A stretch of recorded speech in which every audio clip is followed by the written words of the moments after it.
Have a blessed day, everyone. Did you encounter to damage your refrigerator like this? Be extra cautious when you are getting frozen foods or ice from the freezer. If your refrigerator is conventional like this, please avoid using sharp or pointed objects when trying to get frozen foods from the freezer, because if you do, might experience same like this. I will repair this and will do reprocess.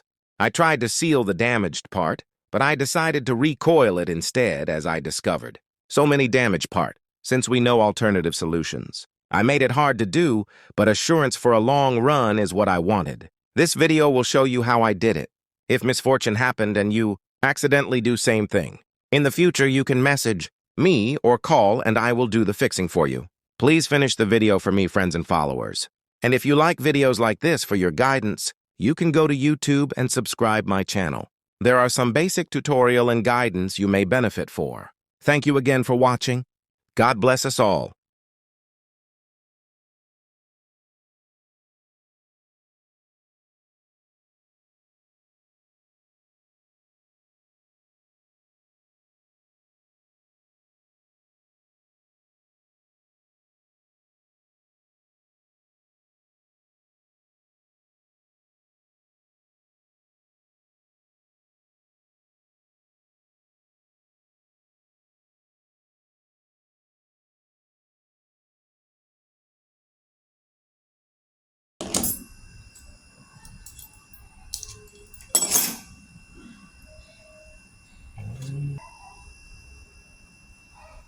Dikaca.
Hindi yung kinain ko kahapon kalagara.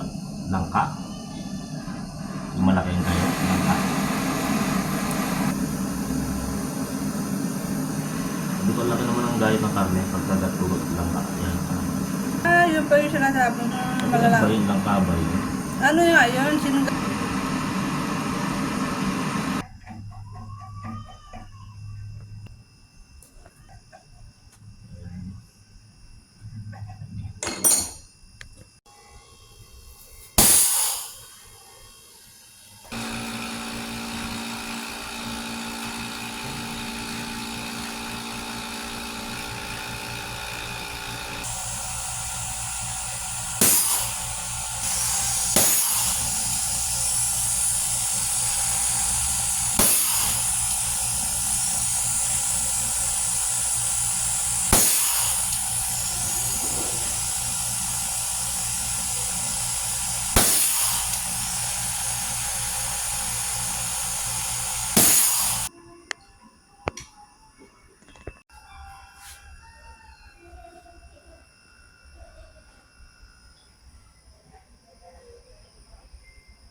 Tabi yung isa.